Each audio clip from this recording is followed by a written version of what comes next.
Welcome back to the Pediatric IBD Digest with me, Dr. Tracy Coelho, and my co-host, Dr. Chris Bakewell. Dr. Bakewell, how's everything going?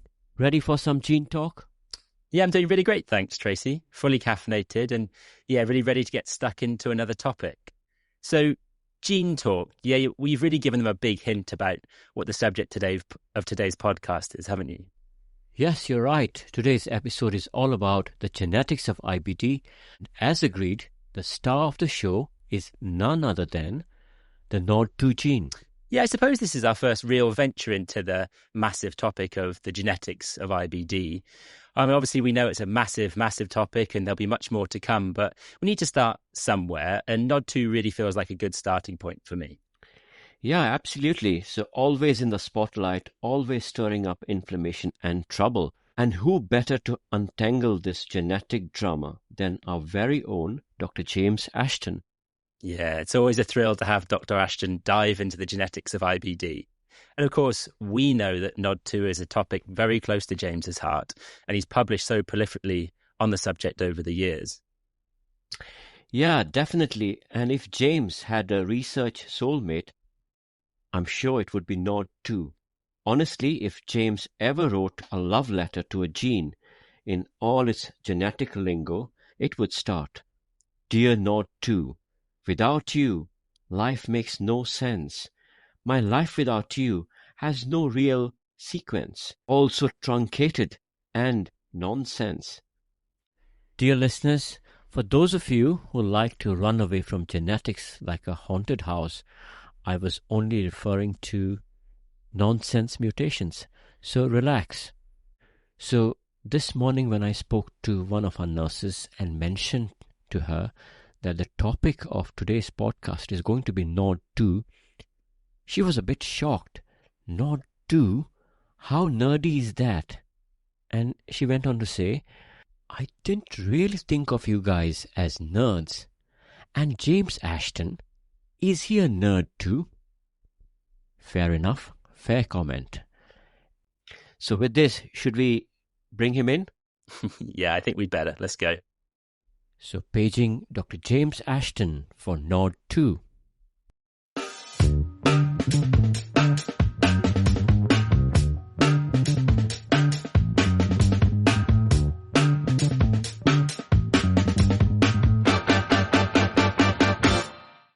Dr. James Ashton, welcome back to the podcast. It's a pleasure to have you back. Oh, thanks so much for having me. I obviously didn't muck up the first time round enough not to be invited back. So yeah, it's a pleasure. And Dr. Ashton, it's a real privilege to invite the superhero of IBD genetics to share the intellectual energy. So welcome back. That's very kind, Tracy, but I'm not sure I could count myself as a superhero of IBD genetics. But I mean, I guess maybe for this podcast, I'll take it. So yeah, thank you. I'm sure you are for this podcast. Now, James, for our listeners that haven't caught up on our previous episodes, last time we had you introduce yourself and your professional background. So this time I'm going to do it for you, but I've employed the help of ChatGPT, though other AI platforms are available.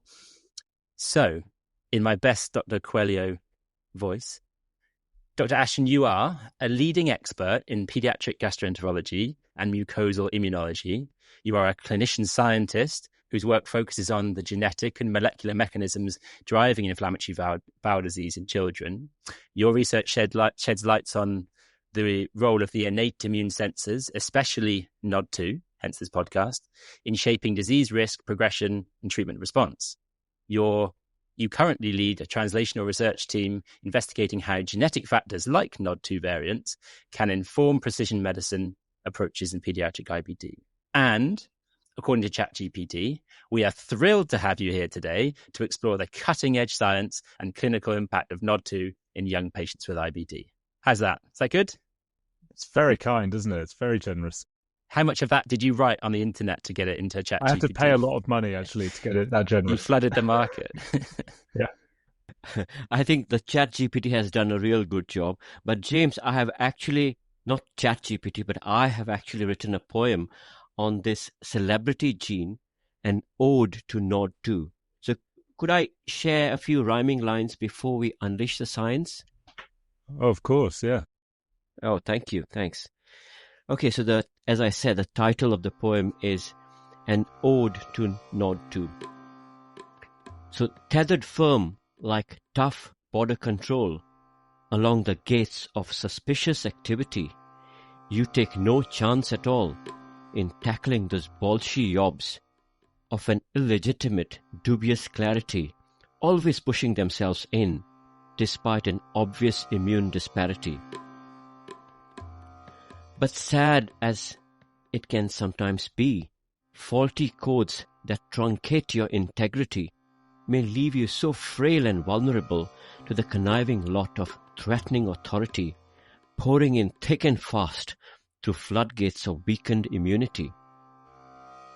Though blameless you are indeed for this unlucky coding calamity, regrettable lapses of judgment do breach your otherwise impeccable border surveillance credibility. Hardly surprising the vengeance and disease that follows. So my clever contemporaries of remarkable ability, when do we see the light of the magic pill that will avert or perhaps reverse the disease-causing adversity? Thank you. Well, thank you, Tracy. Very nice. Thank you. So, yes, listeners will start to get suspicious that the poem has moved from the end of the podcast to the start. And you know, before long, a few episodes down the line, there may even be no content. It would just be poem. I feel like this platform has been usurped now, but we're always very grateful for your poetic license, Tracy. That's very kind. Thank you. So, James, we know how deeply embedded you are in the twists and turns of the NOD2 gene. So it's only fitting that this episode is fully dedicated to NOD2 and its role in IBD. But before we zoom into the details, I just wanted to take a step back. So could you talk us through and walk us through how the genetics of IBD has evolved over the last 3 decades?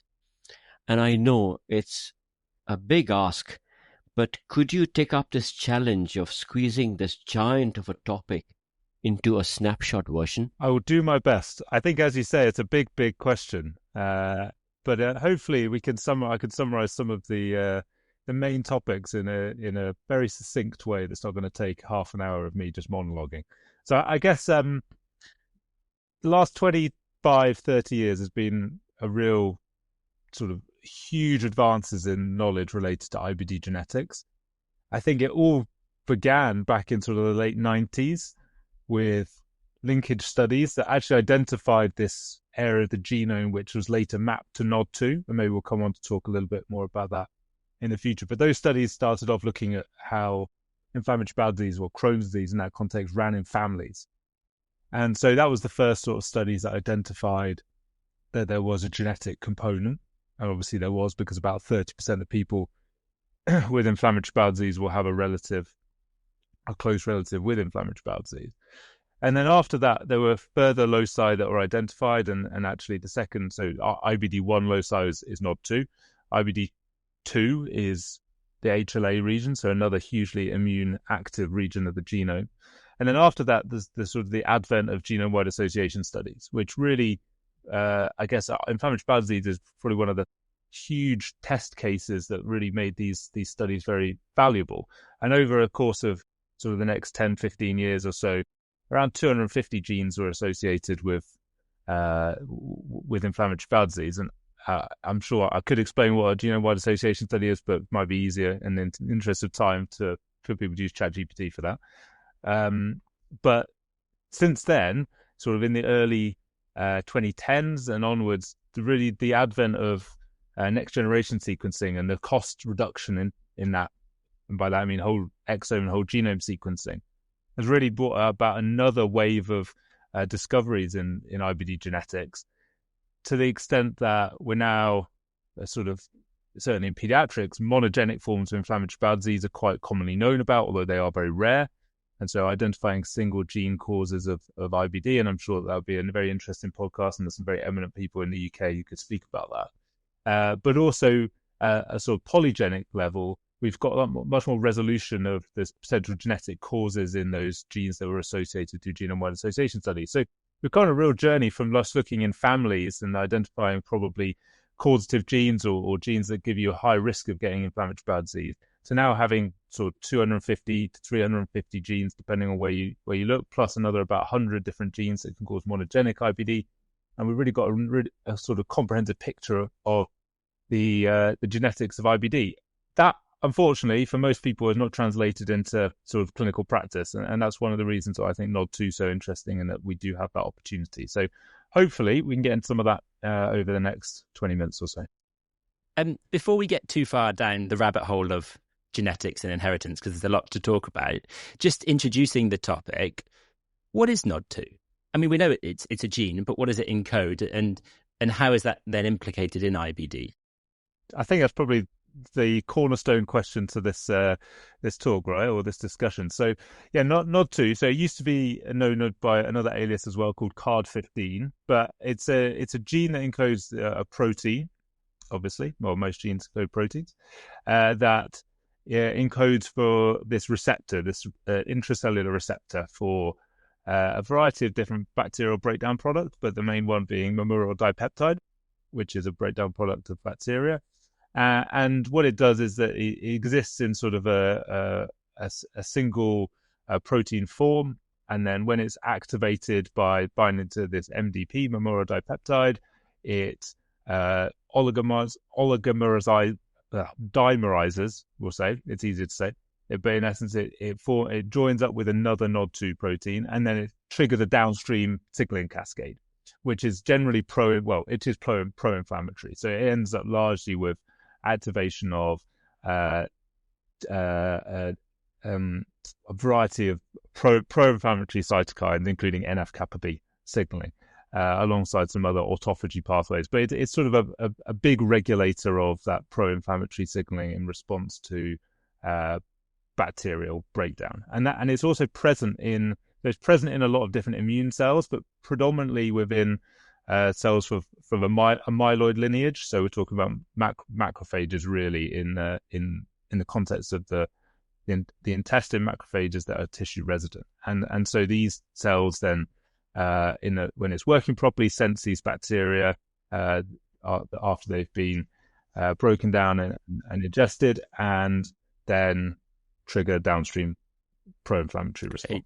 And so just if I pick you up on that kind of pathophysiology, so if you have a mutation in this receptor, this membrane-bound receptor, is it then a gain of function or a loss of function, or could it be either? Because obviously by triggering this bacteria comes along, and with the MDP molecule, it triggers this process, this pro-inflammatory cascade, as you said. Surely a knockout would then reduce inflammation. So presumably it's more complex than that. Yeah, it's fairly counterintuitive, I think. So exactly as you say, this is the variants that you see that are predisposing people to Crohn's disease or potentially causing Crohn's disease are all loss of function. So they prevent the NOD2 protein working properly. So in theory, that should and does lead to reduction in inflammatory signaling within that specific pathway. So probably what is occurring is that you fail to have inflammatory signaling mediated by NOD2 and the NOD2 signaling cascade, and therefore you have an inability to clear bacteria, potentially pathogenic bacteria, and then you get upregulation of other chronic inflammatory pathways that lead to that chronic immune problem. Now, there is another layer of complexity in that NOD2 also functions for a variety of other things, including sort of autophagy, so sort of cell death or ability to cells to destroy themselves if they're infected, but also it has a role in mediating other pro-inflammatory pathways, which are probably also impacted. So yeah, it's a bit of a counterintuitive thing, and you think if you have a reduction in the pro-inflammatory signaling that's mediated by functional NOD2, you would most likely not get inflammation, but actually it's the other way round, and it's sort of probably other pro-inflammatory pathways that are activated in the long term that are mediating the inflammation seen in Crohn's disease. James, that was a wonderfully sciencey summary of the NOD2 protein. But if I may bring our audience back to the poem, authored by yours truly, the ever humble poet, I described the mutated protein as having lost its credibility which is a poetic way of saying it's no longer doing its job as a surveillance protein. Why? Because it has lost its integrity, which is a lyrical way of, or a lyrical shorthand for a mutation. So there you have it, NOD2 decoded by both molecular biology and poetry. So, James, would you agree with this poetic and sciencey version of NOD2? I think it's very nice little poetic, sciencey summary. Yeah, I very good. Thank you, James. That's really kind. Now, one question I had about the genetic overlap of IBD with other autoimmune conditions.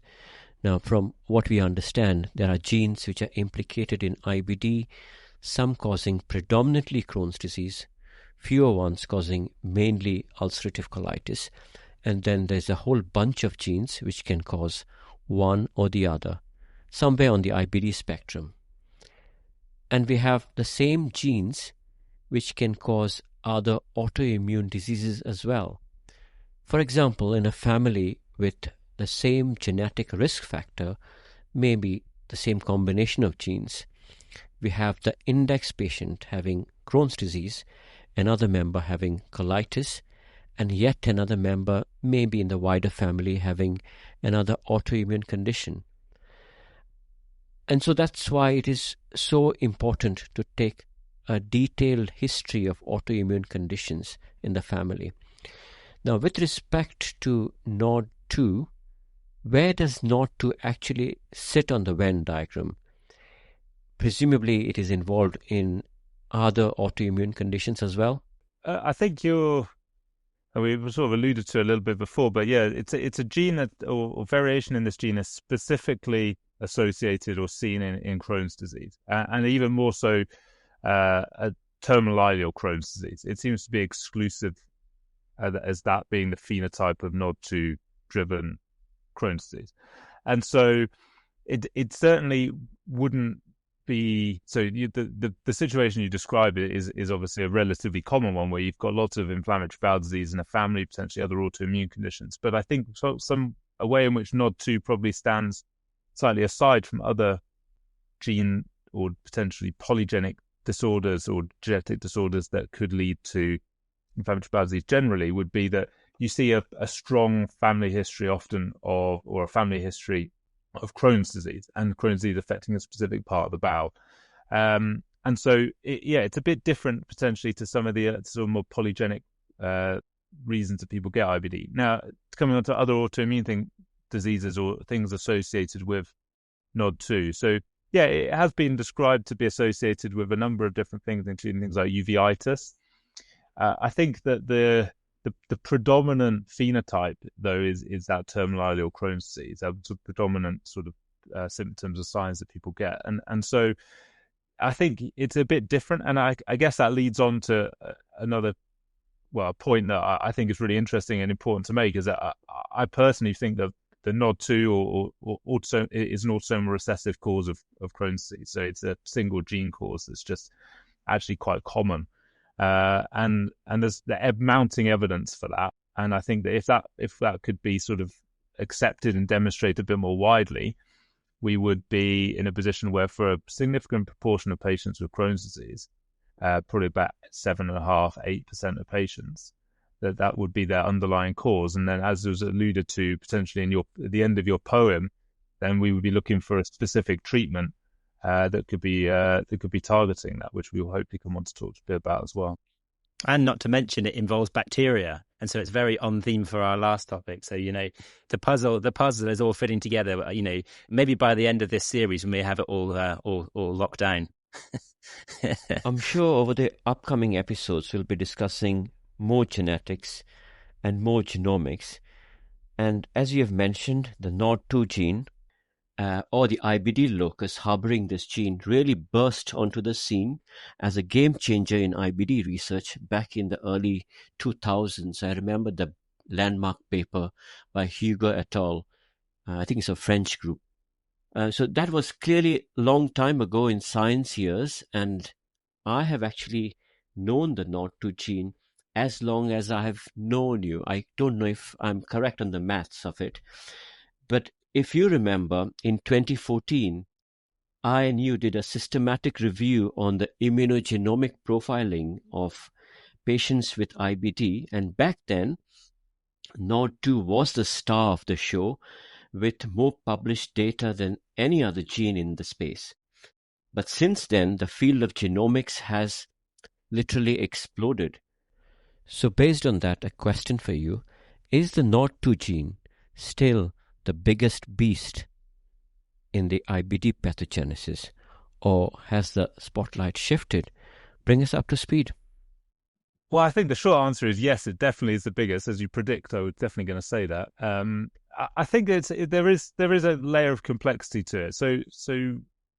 And maybe we'll come on and talk about this a little bit as well. But NOD2 is really just linked to Crohn's disease, and so there are other genes and other regions of the genome, such as maybe the HLA region, that are slightly more implicated in colitis, ulcerative colitis, but certainly for inflammatory bowel disease and Crohn's disease specifically, NOD2 is by far and away the biggest player.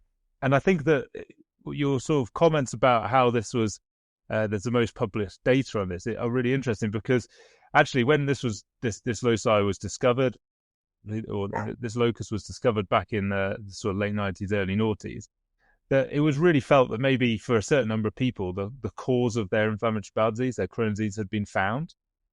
And this was more of an autosomal recessive condition. And then, for whatever reason, probably due to the fact that there are certain people in the general population that don't get Crohn's disease that have variants on both maternal and paternal copies of their NOD2 gene, this sort of interest and thought that this was a autosomal recessive disease went away. And then over the last sort of 5 years or so, 5-10 years, that's really come back a little bit. So there's been a bit of a sort of a waxing and a waning of interest in NOD2. And I think we're probably now at a point where we can get there's much more data there. It's by far and away the most implicated gene, the strongest association signals. We're getting much more detail about not just common variation, but rare variation within that gene. And then also there's all the functional evidence to say that actually heavily impacts on your immune function. So that's a very long way of answering what I could have just said yes to. But yeah, I think it is definitely the biggest beast in the IBD jungle, certainly. Yeah, that's a really important point right at the end there. You said about that prevalence of the mutation in the general population. I was going to ask about that. So for these NOD2 mutations, the ones that have been identified, because I understand there are lots that have been identified, but there are some that are most associated, so maybe 3 or more that are most associated with Crohn's disease. I mean, maybe it's more than that now. But what is the frequency of those mutations? So you said it's 7 or 8% in a population with Crohn's disease. Is that right? So yeah, if you look at a population of I guess European descendant population of patients with Crohn's disease, then you'll get a prevalence of about 7.5-8% of patients within that who have both copies of their NOD2 gene having a mutation that is functionally impacting on the protein. As you said, there's 3 relatively common variants that have been associated for a long time with Crohn's disease. So there's 2 missense variants, R702W and G908R, and then there's a frameshift variant, which is probably the most implicated. But those 3 don't account for all of the genetic risk or genetic cause of NOD2, and there are lots of other rarer variants that can be seen in combination that really are also playing a role. And I think that's probably why one of the reasons why this idea that NOD2 is an autosomal recessive disease went away is that people just started looking at these 3 more common variants and ignored all the other rare ones. Whereas when you look at the full genetic picture, you see this fairly consistent, about 7.5 to 8% of patients with biallelic, so both copies of their gene of their NOD2 gene affected, leading to impact of the protein function. So it's a really when you look at the number of patients that would be affected worldwide, that would be into hundreds of thousands. So it's a really potentially important, well, I believe it's a really important thing to sort of get nailed down, because if we can target treatment much more effectively, that's a huge number of people we can help. Yeah, really interesting. And what's then, we know the genotype, what's the phenotype? Is there a specific NOD2 pattern of of Crohn's disease? Yeah, so it basically causes terminal ileal inflammation almost exclusively. It doesn't really seem to cause colonic disease. It doesn't seem to cause other disease elsewhere in the small bowel. And then it leads to fibrosis. So you get a stricturing terminal ileal Crohn's disease almost ubiquitously, which is another reason that it's almost impossible to believe that this isn't a single gene cause of IBD, because it's such a strongly associated phenotype with this. You can predict with a pretty good accuracy that patients who have biallelic or NOD2 variants on both their maternal and paternal copies of the gene are going to get this phenotype. And often they'll end up needing a right hemicolectomy, because it also seems to be something that's fairly resistant to conventional therapy. So yeah, it's a really interesting sort of genotype to phenotype link that you can predict what's going to happen to a patient. The problem is, at the moment, we don't necessarily have anything that's going to prevent those things happening. Yeah, it sounds deliciously close to precision medicine, doesn't it? It's sort of a dangling carrot, just desperate for someone to take it forward. Okay, I did a quick look on Genomics England. Other genomic sites are available.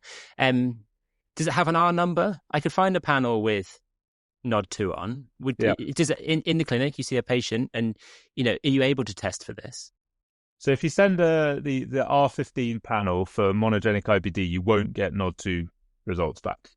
I think it's a red gene on that panel at the moment, so it's not reported. And I think that's a big step, would be to getting that updated, although we're some way off that at the moment. It is, this is another complexity of NOD2, is it's also associated or causative of another condition. It's an autoinflammatory condition called Blau syndrome. And the variants associated with Blau syndrome occur in a different part of the gene. They occur towards the start of the protein rather than the end, which is the NOD2 variants linked to Crohn's disease. And that's an autosomal dominant condition. So you get sort of auto-activation of that NOD signaling pathway leading to other autoinflammatory problems, arthritis, uveitis as well. And so it will exist in an autoinflammatory pathway, an autoinflammatory gene panel, but it doesn't exist at the moment as a reportable gene for that R15 panel. Sorry, just to take a quick step back for our listeners. Chris, I believe you were referring to the R panels listed on the NHS England Genomics Directory. Now, as clinicians or as pediatric gastroenterologists, we can authorize or request panels like the monogenic R15, which, if I remember correctly, includes around 70 genes. So it's about, I think, there's different tiers. I think it's about 70 that are reportable at the moment, but there's more on it than that. Yeah. So NOD2 is not included on this panel. So we as clinicians, we don't have access to, even if we suspect a patient with NOD2 mutations, given the phenotype, we are not allowed to test it on the NHS. Yeah, that's right. Yeah, at this point in time. But hypothetically, though, say let's go in a parallel universe where there's infinite money and we know a bit more, say maybe in a few years' time, I don't know. Hypothetically, you've got a child in clinic with Crohn's disease, with this pathogenic variation in the NOD2 gene, and then another child with a similar presentation, but who you tested and doesn't have that NOD2. You manage those children differently then, in theory. There is maybe a different process that you would go through. Well, I think in theory, I guess the prediction of what's going to likely to happen to them, those data are out there, so we can predict with sort of a certain degree of certainty that they're going to get this terminal ileal stricturing phenotype. And then I guess you from there can counsel them that they are at higher risk of needing a right hemicolectomy. So that would modify your treatment. I mean, it doesn't mean to say that the patients without NOD2 variants are not going to get stricturing, because they will. A proportion of them will.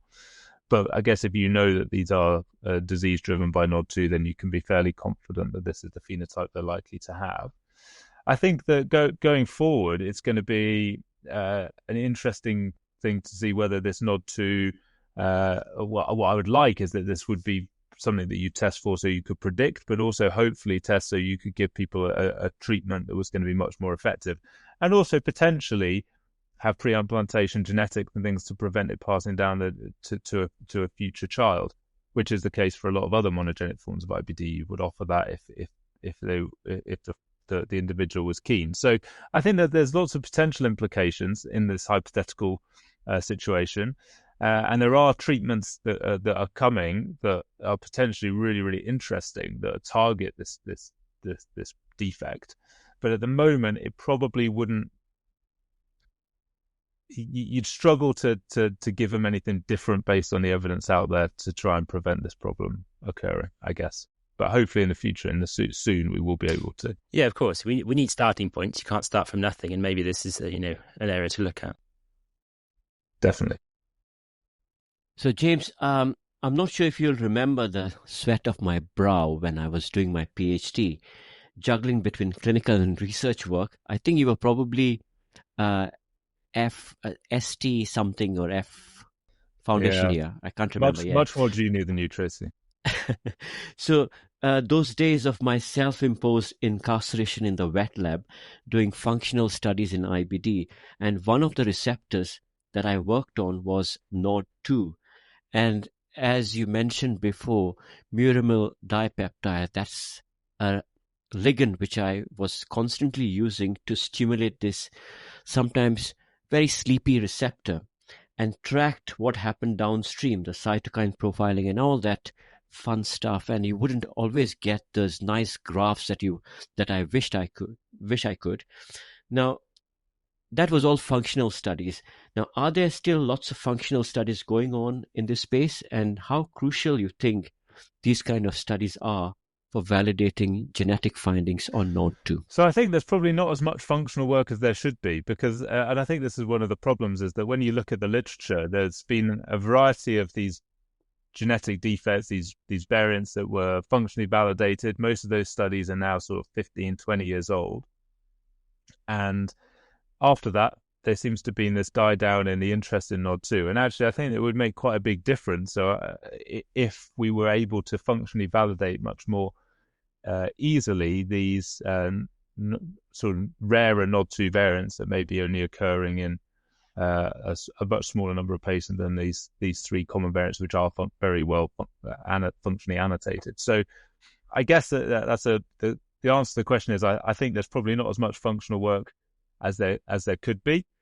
Functional work is much more labor intensive, as you've alluded to, and it's expensive rather than genetic sequencing, which is generally cheaper and quicker.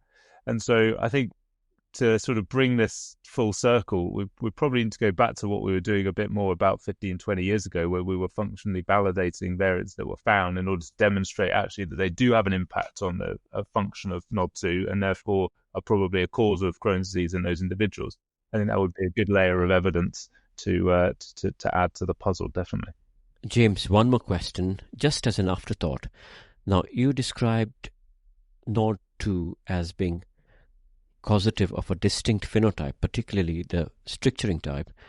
Now, I remember when I was writing my thesis, I noted that NOD2 was also linked to the perianal disease phenotype.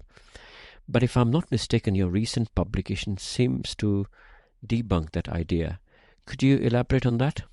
Yeah, so I think historically it would have been an association that would have been seen because potentially you get some patients who have a single NOD2 variant that have Crohn's disease, and if you're comparing Crohn's disease to non-Crohn's disease patients with IBD, you're likely to have an enrichment of patients who have perianal disease or fistulating disease. But yeah, when the data doesn't really stand up to replication, so it definitely seems to be that it's purely this allele stricturing phenotype rather than any other different disease behaviors that are associated with NOD2. So yeah, I guess that's a slightly long-winded way of saying it's not linked to fistulating disease in any replicatable way. Thank you. Chris, any pressing questions? Or do you think the discussion has already hit the cognitive overload for the day? Yeah, I think I just have one more, and I've been desperately trying not to say it to ask it till the end, because in my limited ability to read up about NOD2 and understand its sort of downstream signalling, it's obviously complex, and NOD2 clearly feels like it's pivotal in understanding this proportion of patients with Crohn's disease, and it feels like there's more to come. On that more to come in terms of managing these patients, given that you've got this pathway, this cytokine stimulation, this multiple number of molecules and cytokines which exist in the pathway. Are there any drugs which seem promising, obviously non-clinical at the moment, but in preclinical trials, which could target parts of that system? Is there anything that you could talk about, or is it all just too hypothetical at the moment?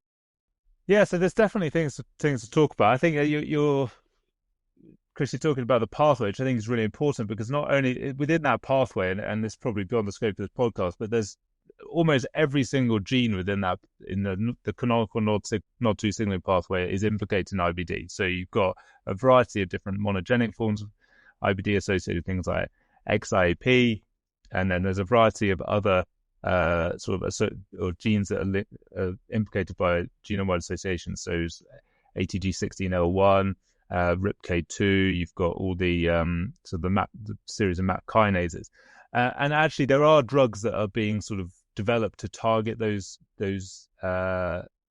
molecules, those proteins. I guess part of the problem is that because it's this, you'd want agonists, you want things to promote that pathway, and certainly there's some development, or I've read recently about development of NOD2 agonists, so things that are activating NOD2 if it's slightly dysfunctional. I guess the risk with all these things is that we know that NOD2 is also associated with the autoinflammatory problem. So if you overcook it a bit, you might end up going too far the other way. So it is interesting. Now, I know maybe one final point, which is maybe the most very exciting development, is that there is the potential, and it is under development at the moment, is a NOD2 gene therapy.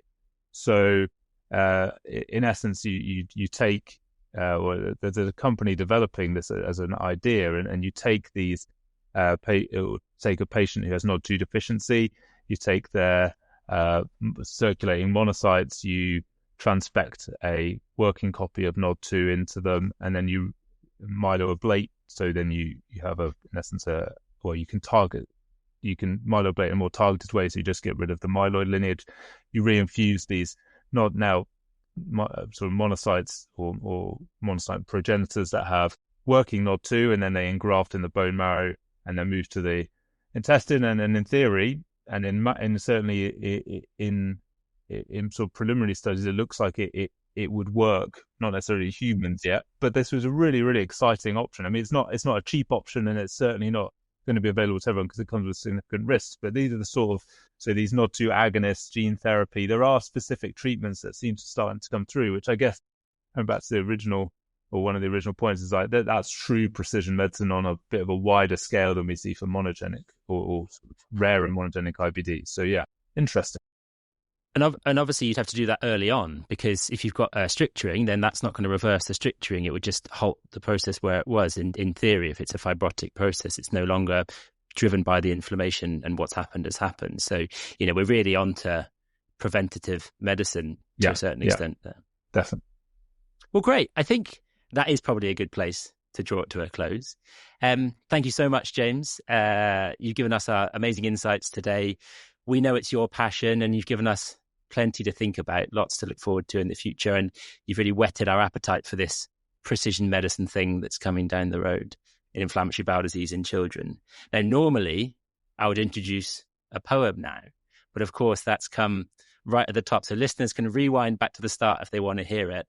Otherwise, we'll say goodbye and see you next time. Thanks very much for listening. It is time to say goodbye. But James, our previous guests have wowed us with guitar solos and violin serenades.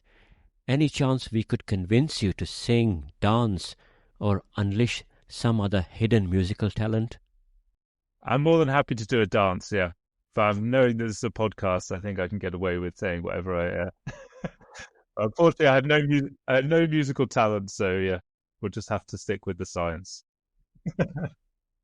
Okay, thank you very much. So we will look forward to the dance someday. But thank you for joining. It's been an absolute pleasure having you on the podcast. So listeners, thank you for listening. I hope you enjoyed. See you for the next episode. Bye-bye.